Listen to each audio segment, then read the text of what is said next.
마귀가 사람을 유혹할 때에 즐겨 쓰는 네 마디 말이 있다고 합니다. 첫 번째는 이런 말을 자주 쓴다고 합니다. 이 정도는 괜찮겠지라는 말입니다. 이 정도는 괜찮겠지. 이 정도 실수했으면 큰일 없겠지라고 하는 것인데, 여러분 결국은 작은 실수가 사람을 함정에 몰아넣기도 하고 큰 물고기도 작은 미끼에 걸려듭니다. 두 번째는 이런 말을 자주 씁니다. 한 번인데 뭘. 마귀는 항상 딱 한 번이라는 말을 유혹의 무기로 사용합니다. 그런데 여러분도 아시죠? 한 번이 두 번 됩니다. 두 번이 세 번 되고 그것이 습관이 되고 행동이 되어서 그렇게 살아가 버립니다. 그때는 거절하기가 힘듭니다. 세 번째는 이런 말입니다. 너는 아직 젊어. 마귀는 교회 출석을 결심한 사람의 귀에 이렇게 속삭입니다. 너가 교회에 출석하기는 너무 젊어. 세상에 재밌는 것들이 얼마나 많은데 세상을 즐겨봐. 네 번째는 이렇게 말합니다. 누구나 이렇게 사는데 말입니다. 우리는 세상 사람들과 구별된 성도입니다. 우리는 누구나가 아닙니다. 우리는 세상 사람들과 구별된 성도라는 것입니다. 여러분, 이 네 가지 말 중에 어느 말에 여러분이 쉽게 유혹되고 넘어가기 쉽습니까? 이 정도는 괜찮겠지? 딱 한 번인데 뭘? 너는 아직 젊어. 누구나 이렇게 사는데. 오늘 본문은 그 후에라는 단어로 시작합니다. 그 후에는 요셉이 보디발에게 팔린 지 10년이 지난 시간입니다. 요셉이 17에 애굽에 와서 10년을 살았으니 이제 요셉의 나이도 27이 되었습니다.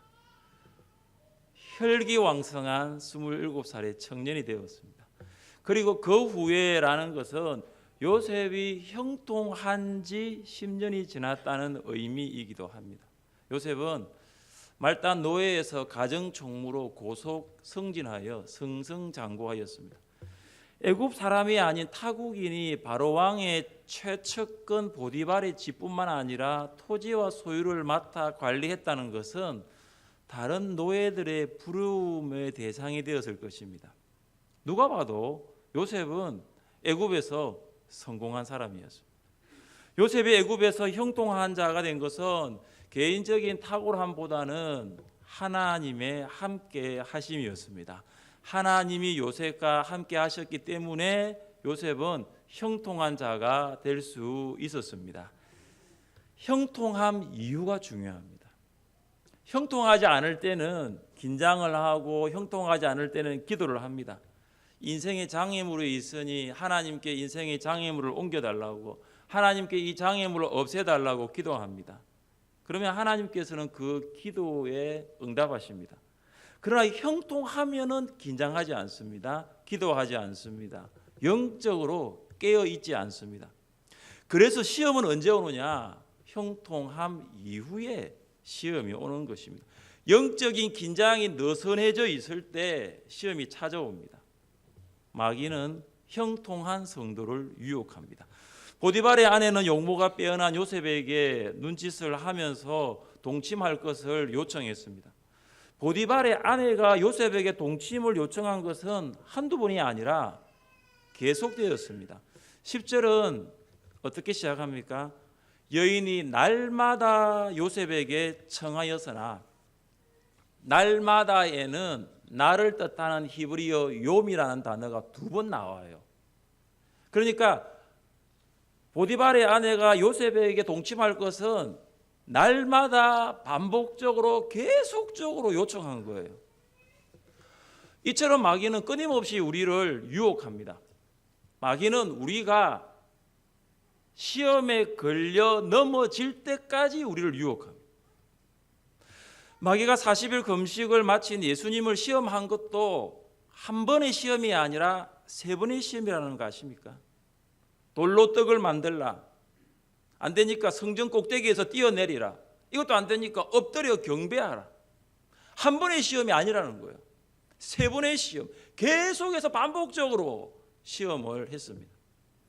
예수님의 제자 베드로도 3번의 시험을 받았습니다. 예수님이 유대 종교 지도자에 의해 잡히신 후에 베드로는 대제사장의 뜰에 앉아 있었습니다. 한 여종이 베드로에게 너도 예수와 함께 있었다라고 했습니다. 조금 있다가 다른 여종이 또 그렇게 물었고, 또 다른 사람이 베드로에게 너도 예수님과 함께 있었다라고 3번 반복적으로 시험했습니다. 마귀는 우리가 시험에 걸려 넘어질 때까지 우리를 계속해서 시험합니다. 그래서 한 번 시험이 오면 어떻게 생각하시면 앞으로 2번 더 시험 남았다 생각하시면 됩니다. 그래서 시험에 철저히 대비하는 것입니다. 마귀의 목표는 우리가 예수님을 모른다고 부인하고 신앙에서 떠나 세상으로 돌아가 믿음 없이 살아가는 것이 목표입니다. 그래서 시험이 오면 예수님으로부터 떠나지 않고 예수님께로 더 가까이 가시면 됩니다. 시험이 오면 믿음으로부터 멀어지지 않고 더 믿음으로 살겠다는 자세로 나가는 것입니다. 요셉은 어디에서 유혹을 받았습니까? 집 안입니다. 보디발의 아내는 집 안에서 요셉을 유혹했습니다. 11절입니다. 그러할 때에 요셉이 그의 일을 하러 그 집에 들어갔더니 그 집 사람들은 하나도 거기에 없었더라. 보디발의 아내는 사람들이 많이 왕래하는 사거리 혹은 시장에서 유혹하지 않았습니다. 그녀는 집 안에서 요셉을 유혹했습니다. 집 안은 개방된 공간이 아니라 철저히 밀폐된 공간입니다. 집 안은 외부의 시선으로부터 철저히 격리된 장소입니다. 커튼을 치고 조명을 끄면 외부에서는 아무도 볼 수 없습니다. 게다가 집 안에는 요셉과 보디발의 아내 외에는 아무도 없습니다. 보디발의 집에 일하던 노예들도 바깥 일을 하고 모두 나가고 한 사람도 없을 때 그녀는 요셉을 유혹했습니다. 보는 사람이 아무도 없습니다. 유혹하는 보디발의 아내와 유혹받는 요셉만 있을 뿐입니다. 이제 요셉의 선택만 남아 있습니다.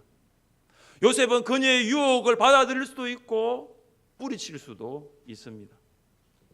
성도가 유혹을 받을 때는 많은 사람과 함께 있을 때가 아닙니다. 주일 예배를 드리기 위해서 교회 왔을 때 교회에서 유혹받지는 않습니다. 아무도 보는 사람이 없을 때 유혹받기 쉽습니다. 나 혼자만 있을 때 유혹은 찾아옵니다. 외부의 시선을 의식할 필요도 없을 때입니다. 외부의 시선으로부터 멀어질 때입니다. 영적인 긴장의 끈이 느슨하기 쉬울 때입니다. 그때 마귀가 행동하기 시작합니다. 보디발의 아내가 요셉을 유혹한 일은 당시 애굽에서는 일반적으로 일어나는 일이었다라고 합니다. 이런 면에서 주인의 아내와 동침하는 것은 애굽 문화적으로 볼 때는 아무 문제될 일이 없습니다. 시대의 분위기가 그렇고 상황이 그렇게 흘러가고 있었기 때문입니다. 요셉이라고 하여서 시대의 조류를 거스를 필요가 없습니다. 우리는 유혹을 받아 넘어갈 때에 시대 탓을 많이 합니다. 지금 시대가 물질을 추구하는 시대라는 것입니다.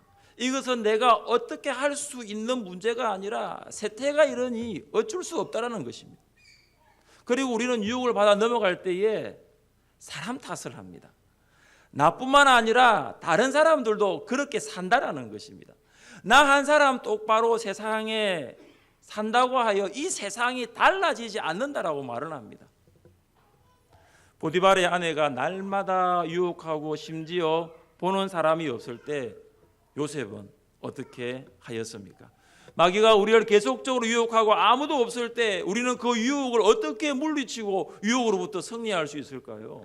첫째, 우리는 하나님의 광대하심을 인식하면 유혹으로부터 승리할 수 있습니다.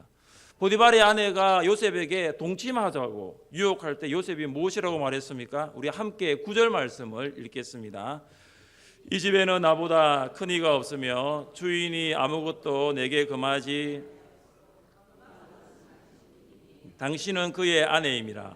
그런즉 내가 어찌 이 큰 악을 행하여 하나님께 죄를 지으리까? 주인의 아내를 취하는 일은 주인의 자리를 찬탈하는 것과 같습니다. 요셉은 보디발의 아내에게 주인의 신뢰를 저버리는 것이 얼마나 큰 악행인가를 알게 해 주었습니다. 요셉의 반응은 굉장히 단호합니다. 그리고 확실합니다. 그는 이렇게 말합니다. 그런즉 내가 어찌 이 큰 악을 행하여 하나님께 죄를 지으리까? 요셉은 보디발의 아내와 동침하는 것이 하나님 앞에서 큰 죄임을 정확하게 알고 있었습니다. 그래서 요셉은 하나님 앞에서 죄 짓지 않기를 선택한 것입니다. 요셉은 엄밀한 것까지도 감찰하시는 하나님을 인식한 것입니다. 요셉은 이 집에는 나와 보디발의 아내뿐만 있는 것이 아니라 하나님이 함께 계신다는 것을 잊지 않았습니다. 우리는 혼자 있을 때에 아무도 없다라고 말을 합니다. 둘이 있을 때는 무엇이라고 말합니까? 우리밖에 없다라고 말을 합니다. 혼자 있을 때는 아무도 없는 것이 아니라 하나님이 계신 것입니다. 우리밖에 없는 것이 아니라 그곳에 하나님이 함께 계십니다. 우리 함께 말씀을 읽어보겠습니다. 여호와의 말씀이니라. 사람이 내게 보이지 아니하려고 누가 자신을 엄밀한 곳에 숨길 수 있겠느냐? 여호와가 말하노라. 나는 천지에 충만하지 아니하냐. 나는 천지에 충만하지 아니하냐. 하나님의 광대하심. 하나님은 이 세상에 계시지 않는 곳이 없습니다. 하나님은 어느 곳에서나 충만하게 임재하십니다. 하나님을 피해 숨을 곳은 세상에 어느 곳도 없습니다. 온 우주에 계시지 않는 곳, 하나님이 계시지 않는 곳은 한 군데도 없습니다.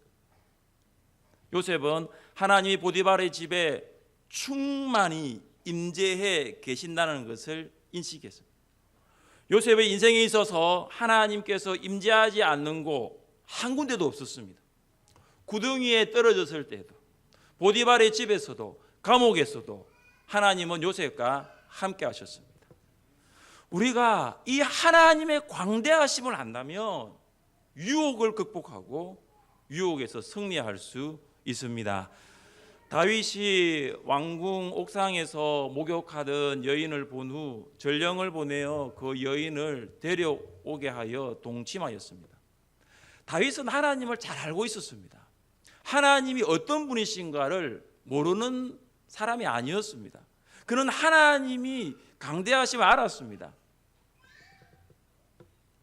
다윗이 하나님의 광대하심을 인식하였다라면, 죄를 지었기 전에도 하나님의 광대하심을 인식했더라면 여인을 데려오기 위하여 전령을 보내지 않았을 것입니다. 그가 하나님의 광대하심을 죄를 짓기 전에 인식했더라면 전령이 여인을 데리고 와도 동침하지 않고 돌려보냈을 것입니다. 그런데 정욕이 하나님의 광대하심을 가려버렸습니다. 다윗은 정욕 때문에 하나님의 광대하심을 보지 못했습니다. 성도가 죄를 지을 때에 성도가 하나님의 광대하심을 몰라서가 아닙니다.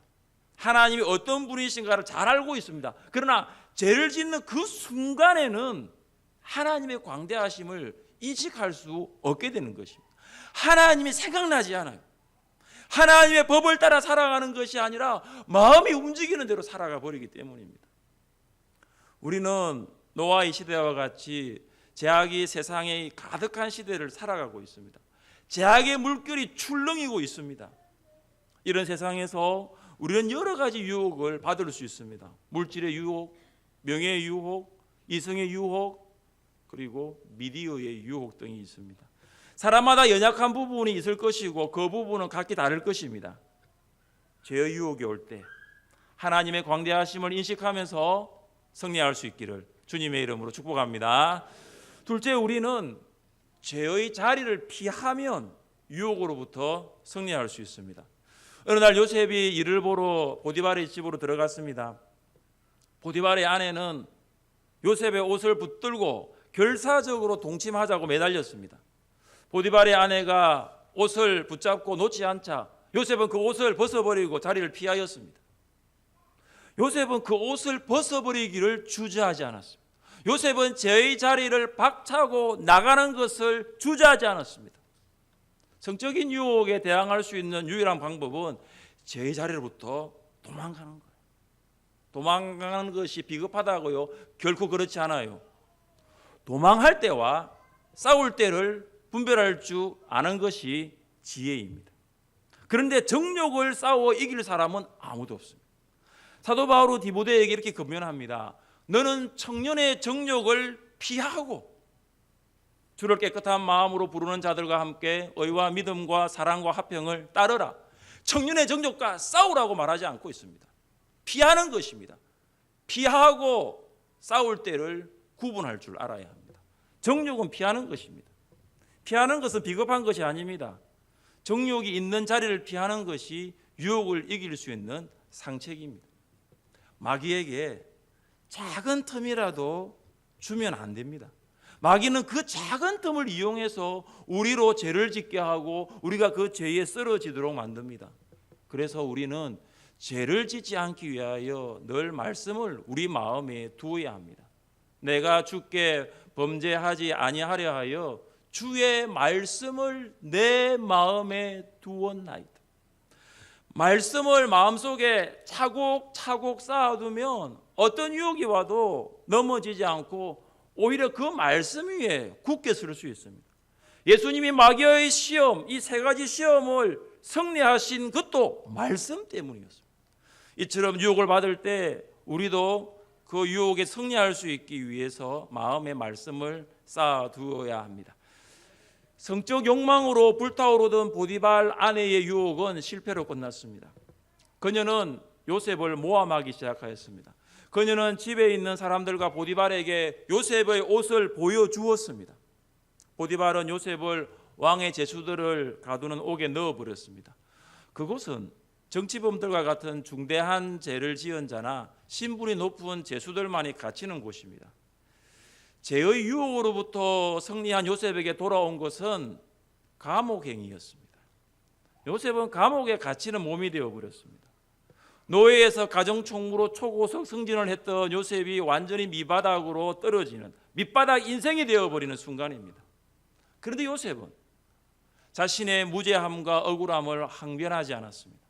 그는 하나님의 선한 뜻을 기다렸습니다. 하나님을 신뢰하였습니다. 그는 인내하면서 주어진 이 고난을 감수하였습니다. 그런데 감옥에서도 하나님은 요셉과 함께 하셨습니다. 하나님은 요셉이 어디에 있든지 그와 함께 하셨습니다. 21절 말씀 같이 읽겠습니다. 여호와께서 요셉과 함께 하시고 그에게 인자를 다하사 간수장에게 은혜를 받게 하시매 하나님은 요셉이 어디에 있든지 함께 하셨습니다. 21절에 보시면은 인자라는 단어가 나옵니다. 히브리어로 헤세드. 이 헤세드란 말은 언약에 기초한 확고부동한 사랑입니다. 확고부동한. 그러니까 흔들리지 않는 사랑이에요. 그 사랑이 어디에 기초하고 있냐면은 언약에 기초하고 있어요. 인자는 계약 당사자가 서로에게 대하여 보여주는 신실한 의무입니다. 하나님은 아브라함과 맺은 언약에 근거하여 요셉과 함께 하셨고 하나님은 아브라함과 맺은 그 언약에 근거하여 요셉에게 확고부동한 전혀 흔들리지 않는 깨어지지 않는 그 사랑을 베푸신 것입니다. 그 결과 간수장은 감옥의 재반 사무를 요셉에게 위임했습니다. 이는 하나님이 요셉과 함께 한다는 증거요 그리고 하나님께서 요셉에게 주신 축복입니다. 간수장은 요셉을 신뢰하고 인정한 것입니다.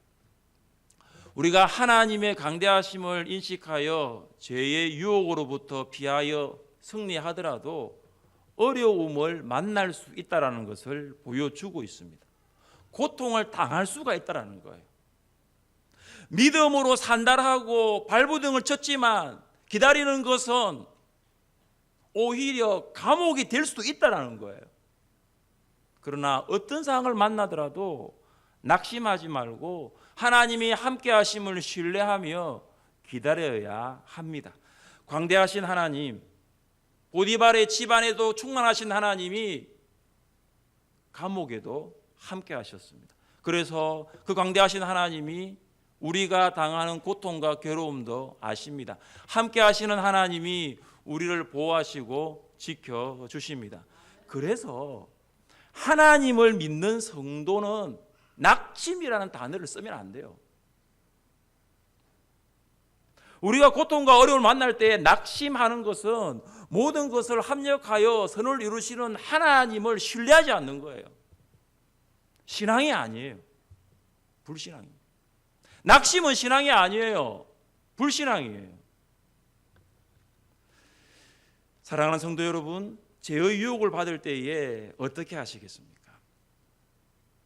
하나님의 광대하심을 생각하십시오. 온 땅에 충만한 하나님의 광대하심을 기억할 수 있기를 바랍니다. 죄의 자리를 피하세요. 떠나세요. 죄를 지을 수 있는 환경으로부터 벗어나세요. 그냥 도망쳐 나오세요. 죄를 지을 수 있는 아주 작은 틈이라도 내어주지 마십시오. 그리하여 죄악 가득한 세상에서 승리하는 여러분 될 수 있기를 주님의 이름으로 축복합니다.